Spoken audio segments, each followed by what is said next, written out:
गांव के एक कोने में रहता था रामू। एक ईमानदार, मेहनती लेकिन गरीब किसान।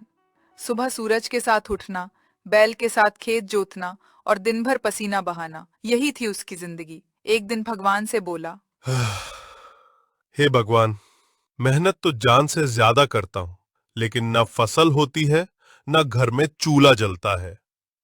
रामू की जिंदगी में कोई अपना नहीं था। अकेला ही खा पीकर जैसे तैसे जी रहा था। एक दिन जब रामू खेत में आराम कर रहा था, तभी पास की झाड़ियों से एक भूखा प्यासा बंदर बाहर आया। रामू ने कहा, अरे, कहाँ से आया तू?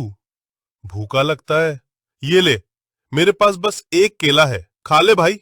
बंदर ने मुस्कुराकर केला खाया और फिर रामू के पास बैठ गया। उसी पल से दोनों की दोस्ती हो गई। हंस के रामू ने बोला, अब तू मेरा दोस्त है। नाम रखता हूँ तेरा बबलू। बबलू हर रोज रामू के साथ खेत में आता, उसे काम में मदद करता और उसकी थकान को मुस्कान में बदल देता। गांव वाले भी दोनों की दोस्ती देखकर हैरान थे। ये सब देख के एक गांव वाले ने बोला, रामू तो बंदर से बात करता है जैसे वो उसका भाई हो। कहते हैं जानवर इंसान से ज्यादा वफादार होते हैं। अब मानने लगे हैं हम।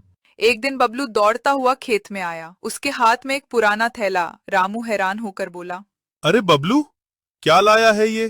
थैले में थे पुराने सोने के सिक्के और एक चिट्ठी जिस पर लिखा था, जो मेहनत और वफादारी से जीता है, उसकी तकदीर खुद उसका रास्ता ढूंढती है। रामू की आंखों में आंसू थे, खुशी के। जब जमींदार को पता चला कि रामू अमीर हो गया है, तो उसकी आंखों में जलन और मन में लालच जागा। जमींदार, अगर वो बंदर मेरे पास होता, मेरी किस्मत भी बदलती।